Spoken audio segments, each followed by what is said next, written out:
Welcome to the Infernal Brotherhood of the Scruffy-looking Nerf herders. In this episode of How to Play West End Games' Star Wars The Role-Playing Game 30th Anniversary Edition, we are discussing the Force. The Force is everywhere. It's in all things. Some learn its nature and become a master of life, thought, and matter. The Force in Star Wars The Role-Playing Game is only available to certain templates, like Alien Student of the Force or Failed Jedi, for example. If the character template doesn't have a Force skill listed, then there is no way for you to tap into this aspect of the game. This is not without good reason. As this role-playing game is set between Star Wars Episode 4 A New Hope and Star Wars Episode 5 The Empire Strikes Back initially, there are no known Jedi. The hero of the films, Luke Skywalker, has to be instructed in secret as the Empire has hunted down and killed all other Jedi, besides Yoda and Obi-Wan Kenobi. This is not to say there aren't other cultures or characters who have skill in the Force or understand it in different ways that can train Force users, but they are incredibly difficult to find. Or the Empire would have done away with them already. Discovering someone to train you in the Force would be the basis for a campaign, for example, and should not be easily obtained. That being said, every character begins play with a Force point.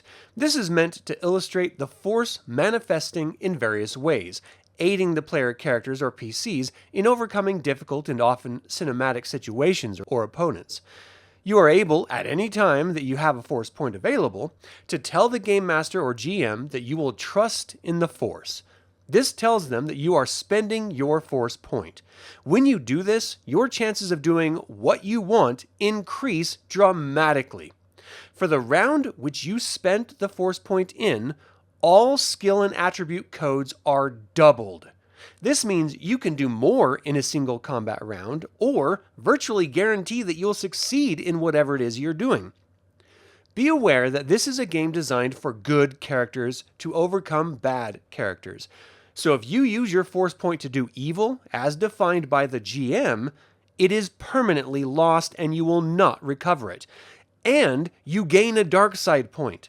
Each time you earn a dark side point, you have a chance of falling to the dark side and losing your PC as a non-player character or NPC and villain. Again, all PCs are heroes in this game. If you use your Force point to do something not quite evil or good, as defined by the GM, you will lose the Force point permanently, but not earn a dark side point. If you use it in a heroic way to save others or defeat evil, you do not lose it at all and will recover it at the end of the adventure. And finally, if you use it heroically and dramatically appropriately, you will recover it at the end of the adventure and possibly be rewarded with another Force point. If your hero earns a dark side point, you may be able to atone through fasting, deep meditation, and ritual to rid yourself of the stain of darkness. You may continue play, but you must be purer than pure in your actions. If you can accomplish this after 5 sessions, you may be rewarded with your efforts by having one of your dark side points removed by the GM. Now, because characters who are Force sensitive are inherently more powerful, there is the Jedi Code they must adhere to. If they fail to live up to the code, they can earn a dark side point, so it's very important for the integrity of the game and lore to follow the Jedi Code.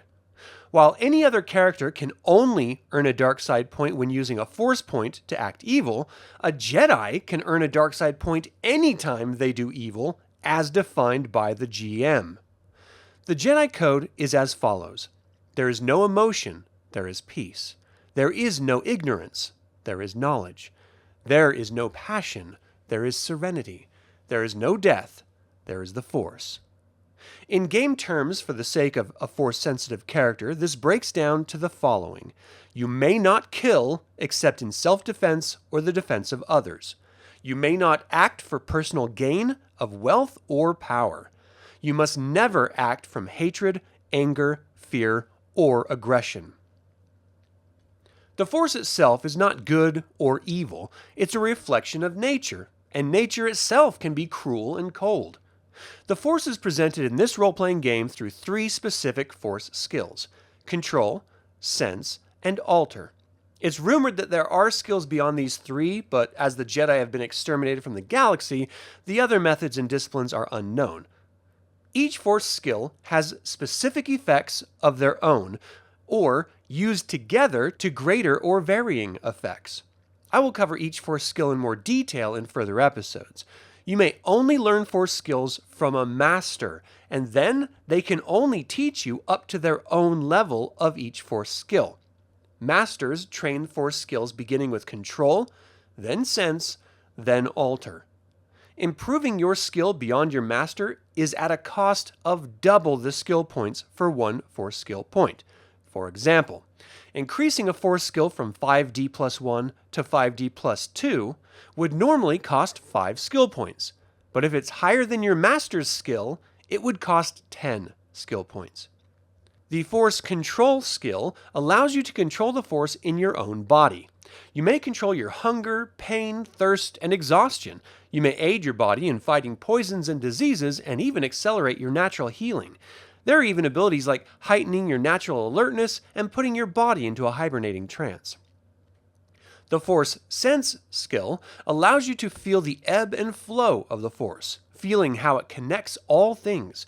You can use your Sense skill to parry blaster bolts with your lightsaber, read the feelings of others, heighten your own senses, and know how badly damaged or diseased an organism is. If you possess the Sense and Control skill, you may read minds, project thoughts and feelings into others' minds, and even see the past, present, and possible futures. The Force Alter skill allows you to move objects with your mind. If you have both the Control and Alter skills, you can assist others in withstanding pain, fatigue, hunger, and thirst, even accelerating their healing and more. If you have all three Force skills, you can change the contents of the minds of others, causing them to see something that's not there, remember things incorrectly, or come to false conclusions. Using a Force skill takes one combat round. If the power requires more than one skill, you use the same game mechanic for using more than one action in a combat round and reduce the power by 1d. If the power uses 3 Force skills, you reduce the power by 2d. However, if you wish to only use one of each skill in successive combat rounds, you would only make one skill roll per round until the power skills are finished.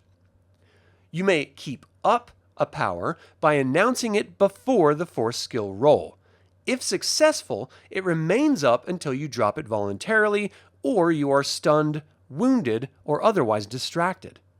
Keeping a Force power up requires concentration, so if you want to use other skills or actions, those actions would be reduced as normally by 1d per action or skill.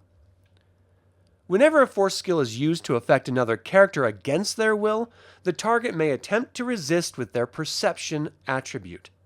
The target simply makes a perception attribute roll, and if it's higher than the attacker's Force skill roll, they resisted it. If the Force skill roll is equal to or greater than the perception roll, it's successful. Lightsabers are the tools of a Jedi.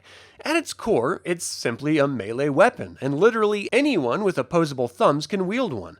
But in the hands of a Jedi, it is something much more. Rather than using the melee weapon skill to wield a lightsaber, a PC uses their lightsaber skill. Also, a lightsaber's damage does not depend on your strength attribute, but rather your Force control skill. You can also parry with a lightsaber, using either your melee parry or Force sense skill, whichever's better. The only weapon that can parry a lightsaber, however, is another lightsaber, though a lightsaber can parry melee or brawling attacks with a chance of wounding the attacker or destroying their melee weapon. If you have the Force sense skill, you may attempt to parry blaster bolts and even reflect them back at the firer or another target. Thank you all for tuning in. We invite you to subscribe to this channel and click the bell to get notified about our next video. You can now join the Infernal Brotherhood through YouTube memberships and pick up some of our custom-designed Star Wars apparel by following the links in the description below. Until the Infernal Brotherhood convenes again, my fellow scruffy-looking Nerf herders, may the Force be with you.